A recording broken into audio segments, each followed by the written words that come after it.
आप सभी को नमस्कार। और आज की क्लास में हम बात करने वाले हैं भाषा विज्ञान के एक अत्यंत महत्वपूर्ण विषय, और वह विषय है स्वन विज्ञान या ध्वनि विज्ञान। इसे स्वन विज्ञान को ध्वनि विज्ञान भी कहते हैं, और अंग्रेजी में इसके लिए दो बहुत महत्वपूर्ण शब्द प्रचलित हैं, फोनोलॉजी और फोनेटिक्स। आज की क्लास में हम ये समझेंगे कि स्वन विज्ञान होता क्या है या ध्वनि विज्ञान क्या होता है, और स्वनों का यानी कि ध्वनियों का वर्गीकरण का कैसे किया जाता है, उनका जो वर्गीकरण किया जाता है उसके क्या क्या आधार है। तो पूरी तसल्ली के साथ आज की क्लास में हम इस विषय पे बात करेंगे। आपने देखा है कि ब्रैकेट में स्वन विज्ञान के साथ साथ मैंने ध्वनि विज्ञान भी लिखा है। ऐसा इसलिए कि स्वन शब्द के लिए हिंदी में जो शब्द प्रचलित है वह है ध्वनि, यानी कि जिसे आप स्वन कहते हैं वह हिंदी में जो शब्द प्रचलित है उसके लिए शब्द है ध्वनि।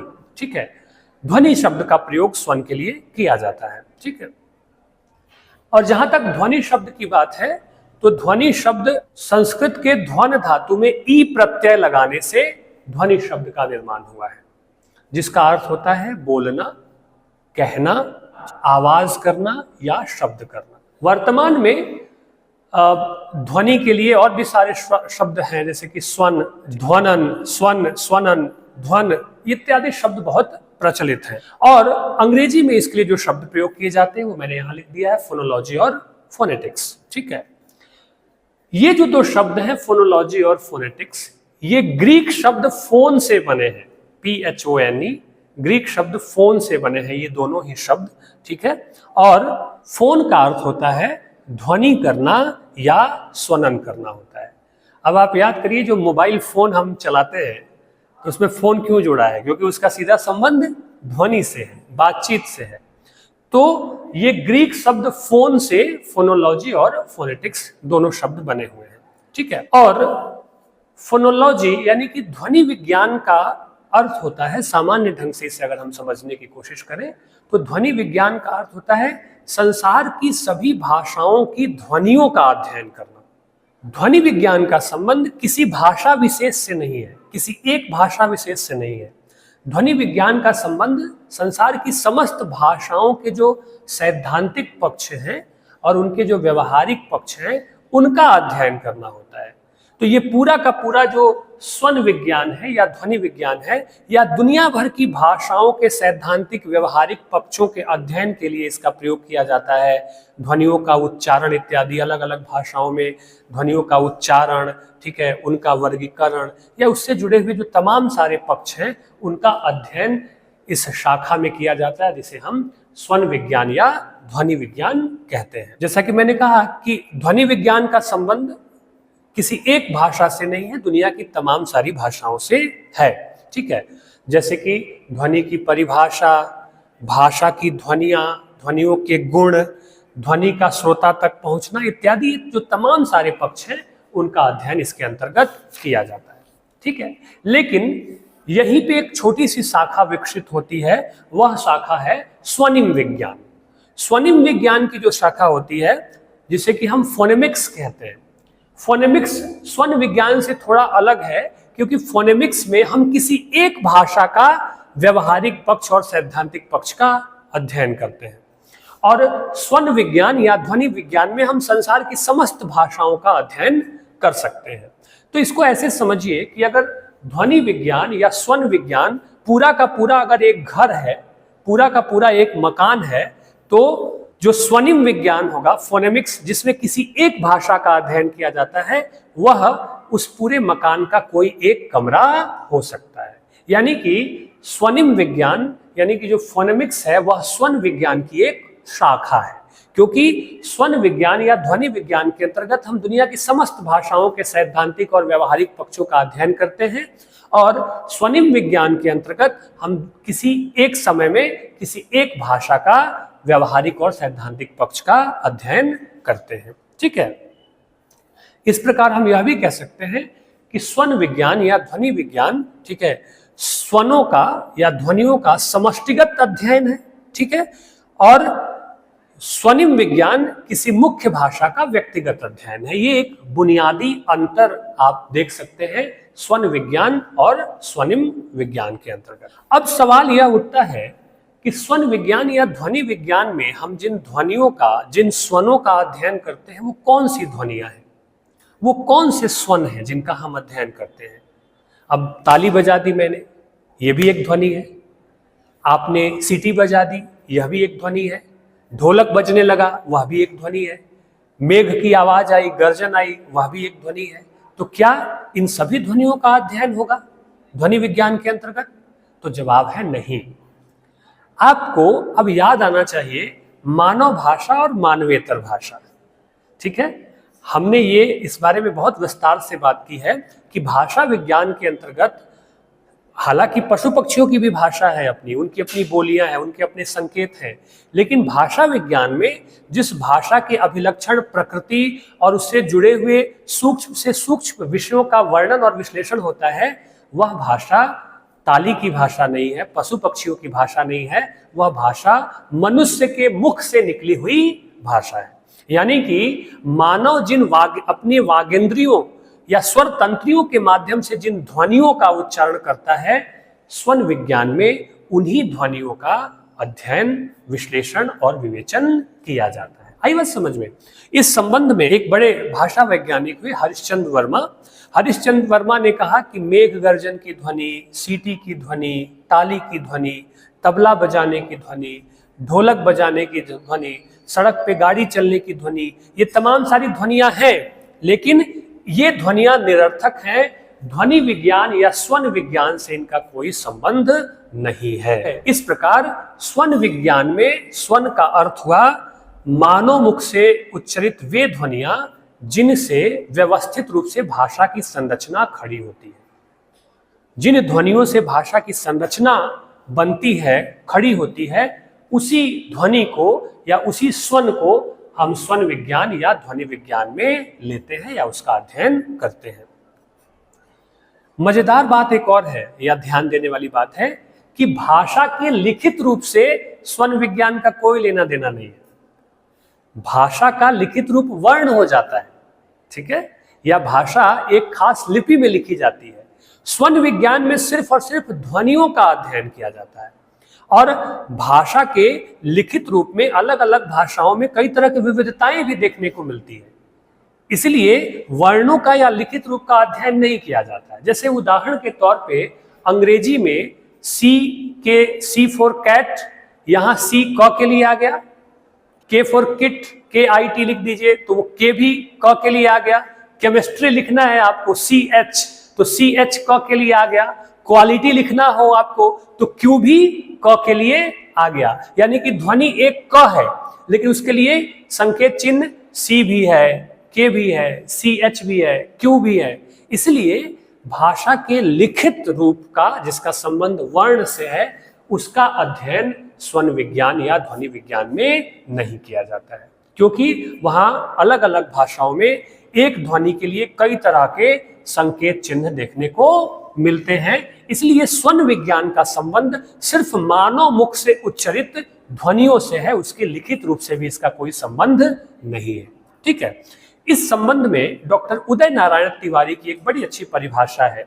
डॉक्टर उदय नारायण तिवारी कहते हैं कि स्वन विज्ञान वह विज्ञान है जिसमें वागिंद्रियों द्वारा उत्पादित स्वनों का सैद्धांतिक एवं प्रायोगिक अध्ययन किया जाता है।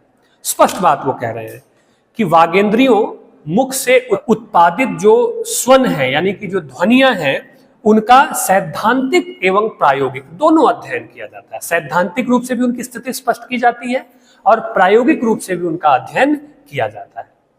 ठीक है, लेकिन आप और गहराई में अगर जाएं, थोड़ी और गहराई से अगर आप देखेंगे तो पता चलेगा कि प्रत्येक स्वन या प्रत्येक ध्वनि की अपनी एक विशिष्ट स्थिति है, उसका अपना एक विशिष्ट चरित्र है, और प्रत्येक स्वन अपने आप में एक विशिष्ट इकाई भी है। उदाहरण के तौर पे मैंने यहां दो शब्द लिखे, त और थ।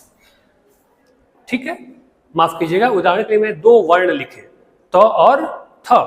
ठीक है, दोनों एक ही जाति से, त वर्ग से है कि नहीं है? दोनों का उच्चारण स्थान एक है, दंत है। दोनों स्पर्श ध्वनियां हैं, क से लेकर म तक स्पर्श ध्वनियां होती है ना, तो दोनों स्पर्श ध्वनियां हैं, लेकिन प्राण तत्व के आधार पर इनमें अंतर आपको देखने को मिल जाएगा। ठीक है, प्राण तत्व के आधार पर त जो है वह अल्प प्राण ध्वनि है और थ जो है वह महाप्राण ध्वनि है। तो आप ये देखें कि एक वर्ग से होते हुए, उच्चारण स्थान एक होते हुए, ठीक है ना, स्पर्श व्यंजन होते हुए भी, लेकिन प्राण तत्व के आधार पर इनकी इकाई अलग अलग हो जाती है, इनकी विशेषता अलग अलग हो जाती है। इस स्तर पर दोनों अलग अलग हो जाते हैं। ठीक है, इस प्रकार हम कह सकते हैं कि प्रत्येक स्वन या प्रत्येक ध्वनि स्वन विशेष के जो अभिलक्षण होते हैं वो अपने आप में विशिष्ट होते हैं। आगे बात समझ में?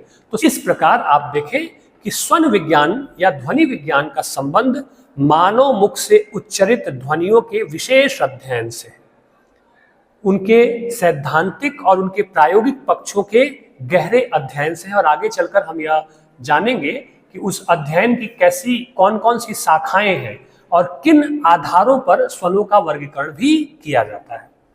तो कुल मिलाकर जितना हमने स्वन विज्ञान को या स्वन को समझने की कोशिश की, उसके आधार पर कुछ एक महत्वपूर्ण विशेषताएं हमें स्वन विज्ञान की या स्वनों की देखने को मिलती हैं। ठीक है, उसमें पहली विशेषता जो हम कह सकते हैं वो यह है कि ध्वनि विज्ञान या स्वन विज्ञान का संबंध किसी भी भाषा की विभिन्न ध्वनियों के ठीक ठीक उच्चारण को समझने से है।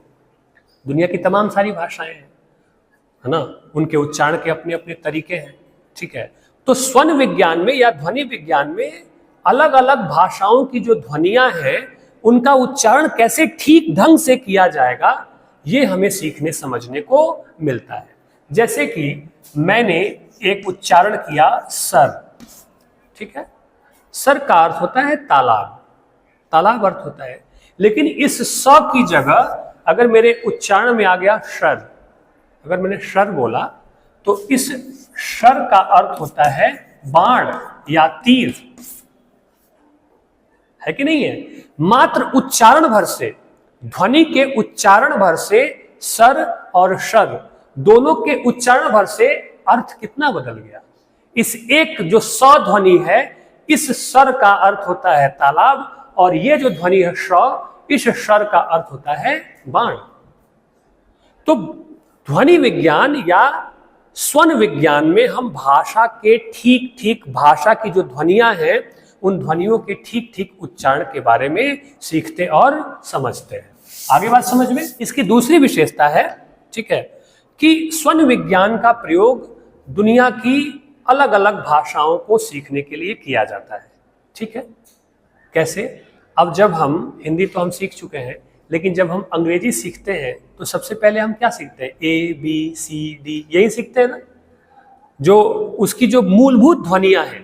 ठीक है ना, अगर मान लीजिए आप हिंदी सीखते हैं, कोई बाहर का व्यक्ति हिंदी सीखे तो क्या सीखेगा? पहले ध्वनियां सीखेगा, वर्णमाला सीखेगा, क ख ग, फिर एक एक ध्वनि एक एक वर्ण से को मिलाकर वो शब्द बनाना सीखेगा। तो अगर ध्वनियां ना हो, ठीक है ना, तो ध्वनियों का लिखित रूप ही तो वर्ण है। तो पहले हम ध्वनि सीखते हैं कि कैसे उस वर्ण को बोलना है, ठीक है, तब जाकर के उस भाषा को ठीक से समझने और सीखने की दिशा में हम आगे बढ़ते हैं। तो स्वन विज्ञान का जो दूसरा चरित्र या जो दूसरी विशेषता वो हो सकती है वो यह है कि दुनिया की सभी भाषाओं को सीखने में यह मदद करती है, यह स्वन विज्ञान मदद करता है। ठीक है, तीसरी बात कि स्वन विज्ञान का संबंध भाषा के शुद्ध उच्चारण और भाषा के शुद्ध लेखन से भी है। ठीक है, जितना स्पष्ट और सटीक उच्चारण होगा या किसी शब्द का या वाक्य का हम सटीक उच्चारण कर पाएंगे, लेखन में भी वह शुद्धता हमें देखने को मिलेगी। इसलिए स्वन विज्ञान का संबंध भाषा के सही उच्चारण और सही लेखन से भी माना जाता है। ठीक है, चौथी बात कि स्वन विज्ञान में ध्वनि का जो विकास है या, ठीक है ना, या ध्वनि के जो परिवर्तन है, उन परिवर्तन के कारणों को भी समझा जा सकता है कि कैसे ध्वनि का विकास हो रहा है या ध्वनि कैसे परिवर्तित हो रही है, इसके कारणों को भी स्वन विज्ञान में समझा जा सकता है। ठीक है, और पांचवी विशेषता यह हो सकती है कि स्वन विज्ञान के माध्यम से हम दो अलग अलग भाषाओं का जो परस्पर संबंध है, जो रिश्ता है, उसे भी हम समझ सकते हैं। कैसे? जैसे कि अंग्रेजी के लिए माँ के लिए शब्द है मदर, हिंदी के लिए माँ है, और संस्कृत के लिए मातृ है। तो तीनों भाषाओं का एक संबंध, एक ध्वन्यात्मक संबंध देखने को मिल रहा है। ठीक है, जैसे कि हम 1 2 3 बोलते हैं ना, तो वहीं 1 2 3, तो किसी अंग्रेजी में बोलते हैं 1 2 3, तो दो अलग भाषाओं के बीच में क्या ध्वन्यात्मक संबंध हो सकता है। जैसा कि मैंने आपको भी बताया था कि जो भाषा परिवार है वो इसी आधार पर बनाए गए हैं। ठीक है ना, एक जैसी समान विशेषताओं वाली भाषाओं को एक परिवार में रखा गया है, तो उसके विश्लेषण में भी ध्वनि का या स्वन विज्ञान का बहुत महत्वपूर्ण योगदान होता है। आगे बात समझ में? तो ये कुछ महत्वपूर्ण विशेषताएं स्वन की या ध्वनि विज्ञान की आपको देखने को मिलती है। अब सवाल उठता है कि स्वन की या ध्वनि की अवधारणा क्या है और किन आधारों पर उनका वर्गीकरण किया जा सकता है। ठीक है, स्वन की अवधारणा और उसके वर्गीकरण को हम समझेंगे। तो ध्वनि या स्वन के वर्गीकरण के 3 आधार माने गए हैं, और इन 3 आधारों की 3 वैज्ञानिक शाखाएं भी हैं। इन्हीं 3 आधारों पर वो 3 वैज्ञानिक शाखाएं निकलती हैं जिसके माध्यम से स्वनों का या ध्वनियों का अध्ययन किया जाता है। और ये 3 आधार कौन कौन से हैं? ये 3 आधार है, पहला है उच्चारण, ठीक है, दूसरा है संवहन या गमन, और तीसरा है श्रवण।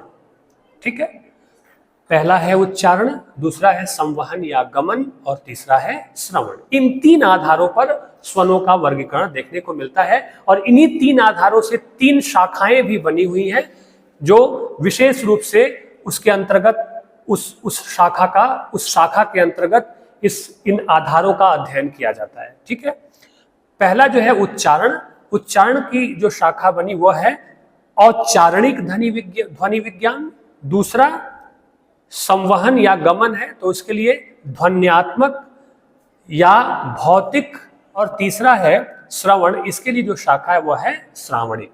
ये शाखाएं हैं, तीनों आधार पर इसका अध्ययन करती हैं। ठीक है, अब ये जो 3 स्वनों के वर्गीकरण के जो आधार बताए गए, उच्चारण, गमन और श्रवण, ये क्या होता है बस पहले ऐसे समझ लीजिए।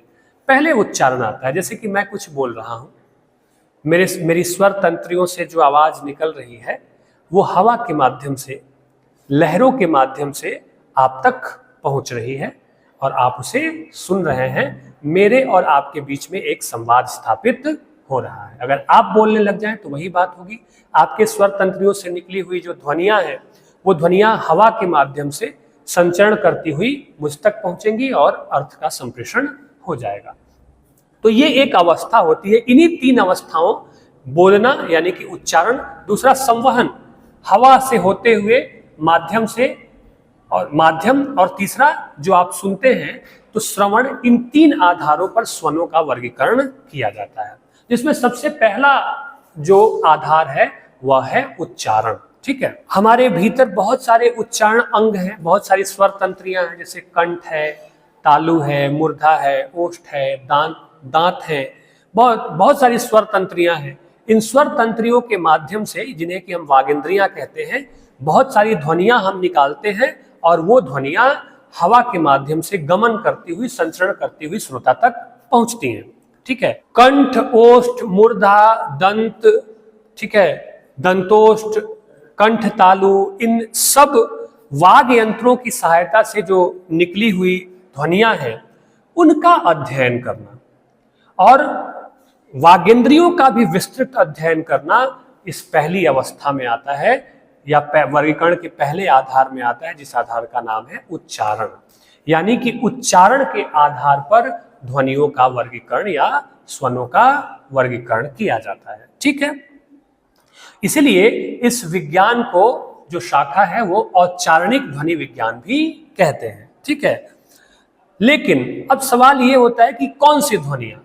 अब मछली के गिरने की भी ध्वनि आएगी, ठीक है ना, गाड़ी की सीटी की भी ध्वनि आएगी। तो मैंने पहले ही स्पष्ट कर दिया कि ये सब निरर्थक ध्वनियां हैं और इन निरर्थक ध्वनियों के आधार पर स्वरों का वर्गीकरण नहीं होगा। मानव मुख से उच्चरित जो ध्वनियां हैं, जो स्वर तंत्रियां हैं, उन्हीं के आधार पर जो पहला आधार बनाया गया स्वरों के वर्गीकरण का, वह आधार था उच्चारण के आधार पर। आई बात समझ में? और जो उच्चारण के विभिन्न अंग हैं उनका भी विस्तार से इसके अंतर्गत अध्ययन किया जाता है। ठीक है, और बड़े मजे की बात है कि ये जो 3 शाखाएं हैं या जो 3 आधार हैं, इन तीनों में सर्वाधिक महत्वपूर्ण आधार उच्चारण को माना गया है, क्योंकि दुनिया भर के जो अधिकांश भाषा वैज्ञानिक हुए उन्होंने उच्चारण को ही आधार माना, क्योंकि बाकी जो 2 आधार हैं उनकी अपनी मुश्किलें हैं। उच्चारण के आधार की भी अपनी मुश्किलें हैं, लेकिन उच्चारण के आधार पर जो काम किया दुनिया भर के भाषा वैज्ञानिकों ने, तो अधिक सामग्री हमारे पास उपलब्ध होती है या अधिक सामग्री हमारे पास मौजूद होती है। दूसरी स्थिति है संवहन, गमन या ध्वन्यात्मक, जिसे कि भौतिक भी हम कहते हैं। इसमें उच्चारण के बाद जैसे उच्चारण कहते हैं तो ध्वनि लहरें बनती हैं, हवा के माध्यम से ध्वनि लहरें बनते हुए श्रोता तक पहुंचती हैं। ठीक है, तो दूसरे में जो संवहन या गमन है, जो दूसरा वर्गीकरण का आधार, इसमें ध्वनि तरंगों का अध्ययन किया जाता है, वेव्स, ध्वनि वेवों का अध्ययन किया जाता है। हालांकि ये मुश्किल काम होता है और यह काम भाषा विज्ञान का नहीं है, यह काम फिजिक्स का है। फिजिक्स में जिस तरह से वेव्स का, तरंगों का अध्ययन किया जाता है, तो मूलतः यह काम भौतिकी का है, लेकिन फिर भी एक आधार माना गया कि इस आधार पर क्या स्वरों का वर्गीकरण किया जा सकता है। तो आगे चलकर इसे नकार दिया गया कि ये भाषा वैज्ञानिकों के लिए बहुत मुश्किल काम है। हालांकि स्वरों का अध्ययन करने के लिए ध्वनि तरंगों का इस्तेमाल किया जाता है, कई सारे इक्विपमेंट्स प्रयोग किए जाते हैं, जैसे कि टेप रिकॉर्डर का प्रयोग किया जाता है, काइमोग्राफ, पैलेटोग्राफ, ऐसे बहुत सारे उपकरण हैं जिनकी सहायता से ध्वनि तरंगों को कैच किया जाता है और कैच करने के बाद उनका अध्ययन किया जाता है। कई बार इन ध्वनि तरंगों का अध्ययन करने से कुछ खास विशेष अर्थ भी हमारे सामने प्रकट होते हैं। जैसे प्रयोग किया गया कि एक बंदर जब कोई एक आवाज निकालता है तो उस आवाज का पूरा मतलब एक वाक्य होता है। जैसे कि अगर जंगल में शेर आया तो बंदर एक तरह की आवाज निकालेगा और सारे बंदर पेड़ पे भाग जाएंगे। बाद में वह फिर एक आवाज निकालेगा और उसका अर्थ होगा कि शेर चला गया और सारे बंदर नीचे उतर जाएंगे। तो ऐसा प्रयोग किया गया, तकनीकों की सहायता से उन आवाजों को रिकॉर्ड किया गया। ठीक है, और उन आवाजों को रिकॉर्ड करने के बाद म्यूजिक सिस्टम या साउंड सिस्टम से जंगल में जब उस आवाज को प्ले किया गया तो सच में सारे बंदर जो थे वो फिर से पेड़ पे चढ़ गए थे। और फिर जब दूसरी आवाज जिसको रिकॉर्ड किया गया था कि शेर चला गया, उसको प्ले किया गया तो वापस सारे बंदर नीचे आ चुके थे। तो तकनीकों का सहारा लेकर हम ध्वनि तरंगों का अध्ययन करते हैं।